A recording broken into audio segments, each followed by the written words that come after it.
In the olden days, thunder and lightning used to live on earth together with human beings.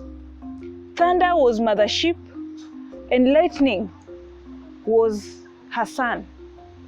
There was a repeated conflict between lightning and human beings.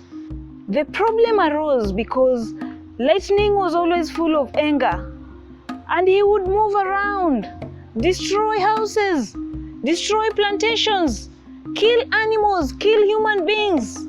Sometimes he could even burn a whole tree. And human beings got so annoyed.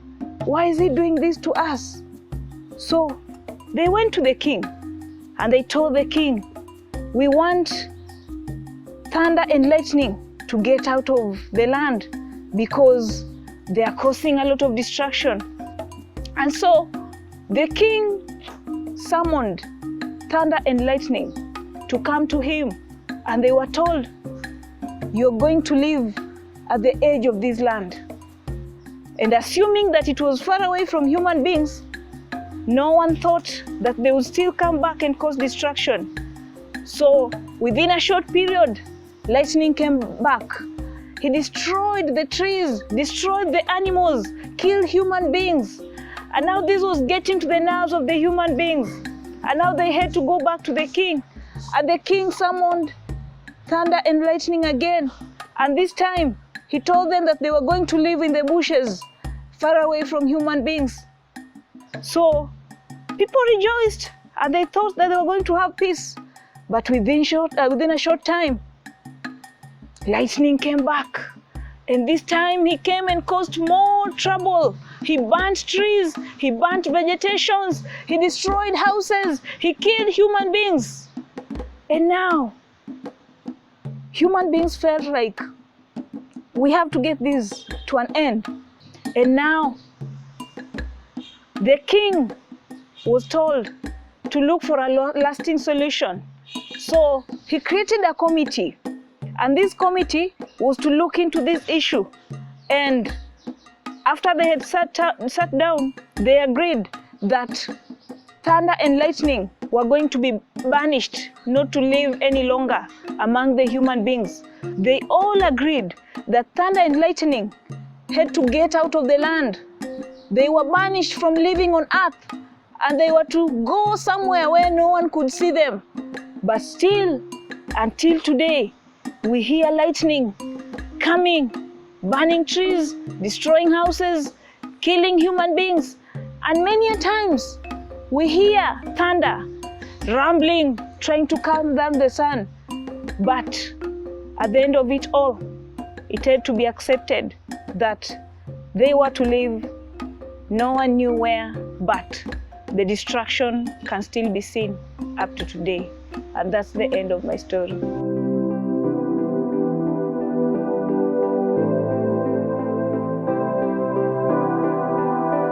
The story about thunder and lightning is a myth. These are stories that give us details about natural phenomenon. Sometimes we can have myths that tells us about the origin of a particular community. For example, most of you have heard about the myth of the origin of the Gikuyu community, whereby we had Mumbi and Gikuyu, and they were forefathers of the entire community. In this case, we are looking at a myth whereby we are told the reason as to why lightning and thunder are always in conflict with human beings. And in this case, the reason why they stay far away from human beings. So it is a myth because it is a story that tells us the natural phenomenon of the existence of thunder and the existence of lightning. Now, when you're analyzing such a story, you have to look into some of the general features of narratives that can be captured in the story. When you look at the story, we have a lot of fantasy. Maybe someone can ask, what is the meaning of fantasy? Fantasy is whereby we have a creation of human imagination, where we bring the imaginary world into human beings. That is, we put it on stage, and now it is through a narrative. So in this case, we cannot try to imagine thunder and lightning being summoned in a meeting. We cannot try to imagine thunder and lightning having a meeting with the king and then being summoned by the king. So that is the bit of all narratives where we look at it and say that this is the use of fantasy. Other than fantasy, we also have a moral lesson. What can we learn from the story of thunder and lightning? So we get to learn that anytime when we are living together, we should live in peace and in harmony, because when we cause chaos, we cannot be allowed to be in the midst of others. And that's the reason why lightning and thunder had to be banished from living on earth. Another concept that we might be looking at when we are looking at myth is whereby we look at stories that involve God. They are religious stories. In this case, we don't have religion attached to this, but it is something beyond us. It is something that only God knows why thunder and lightning exist far away from human beings. Another thing that we can also capture from myths is that there are stories that people believe are true, yet they are not true. For example, this story of lightning and thunder and them being sent away, being banished from the earth. It is all something that it's just an imagination. It's not real.